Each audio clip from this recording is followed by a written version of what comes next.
struggled for a while, went through a separation, moved to a new house, went through a whole bunch of shit, whatever, like we all did. It was a happy home until it wasn't. And I was on Facebook one day, and of course I'm not going to find it right now, but there was a post in one of my Facebook groups that said, you know, I'm a mom, how do moms go about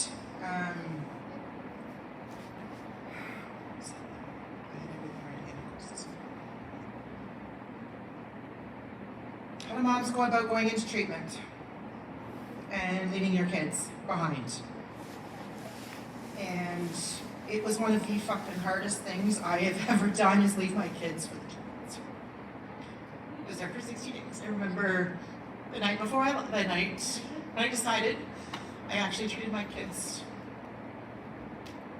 Anyway, it was Halloween. They were strung up on candy and pop. They went to bed, fell asleep, and Sarah decides, oh, why? They're asleep now, I'm going to the bar. So they went to the bar. Daughter texts me around midnight and says, where are you? I'll be home soon. She doesn't sleep when I don't come home.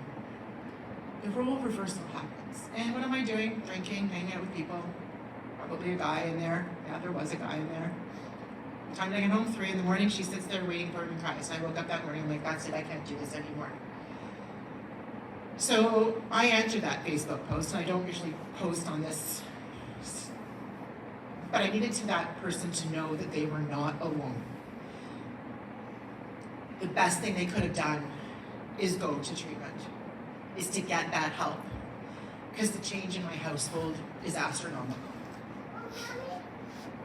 I asked my daughter to come up here with me after the last recovery festival, and she hummed and hawed, and she's not ready yet, but it is something that I would really, really want to do. And I've wanted to do it since I was in treatment, and have this mother-daughter kind of roadshow going along. So people know that they're not alone, and know that in recovery, your kids can come with you. And it's not a bad thing.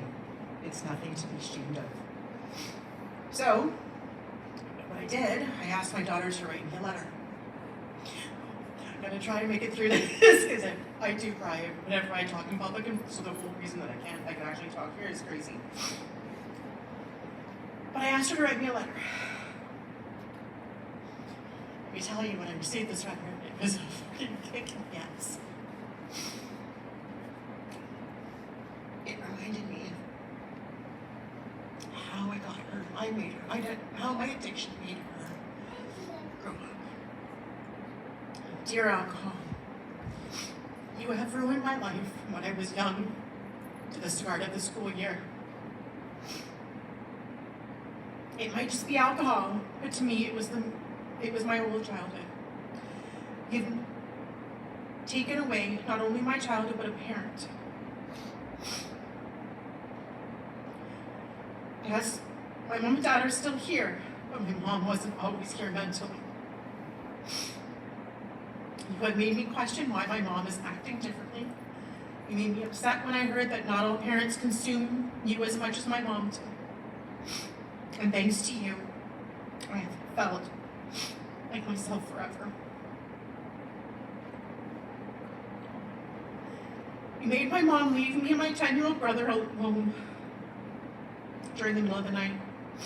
Just so my mom can go out and get more drinks. I had to wake up to no one around other than my sleeping brother, younger brother. As much as he gets on my nerves, I've had to protect him from you. I had to protect him from all the things I had to see. My mom always says, sister, not mother. But I feel like I've had to act like one when she's drunk or not at our house.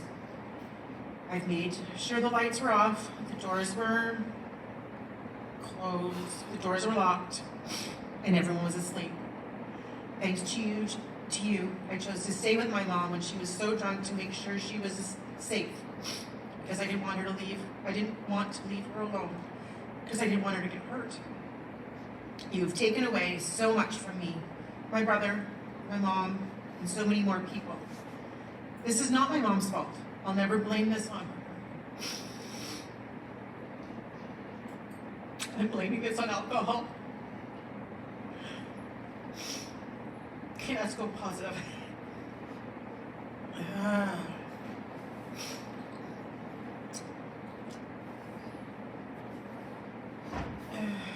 Okay, so I got out January 2nd. The change in the short time of me and the kids is insane. We've worked at this together. It has not been a me issue, it's been a family issue. I have a picture now of both my daughter's friend, and my son reading the Blue Book. They just pick it up now. It's at my house on the couch and whatever. They'll sit and sometimes just grab it and start reading it. They are happier. The smiles are starting to come back. I'm the mom I've always wanted to be, the one I begged to be when I was drinking. That mom that was always there. It was that stuff. I've come out, I've broken free, and I'm doing the best I can. Things are not always rosy. Little things like telling my kids when I'm opening a can. I open a can of pop, I tell them still to this day, I'm opening a can of pop. It's a trigger. Not only do I have triggers, they have triggers too. I say, I'll be back in a bit. That is a bad thing to say in my house. I'll be back in a bit. Another trigger. My daughter instantly just goes. So, I don't say that. I tell them, I'm heading out. And she knows now, that little piece of her mind, and it hasn't been that long, that little piece of her mind though, she knows Sarah's gonna be back by 9, because bedtime's at 9:30 now. I've turned into a total grandma. But they know I'm safe, and they're happy I'm safe, and their smiles are coming back. Addiction did this to them, but my addiction has also brought us to be incredibly close and honest family. In short, if you need to take the step you can. You're not alone, and it will bring your family closer together. That's it.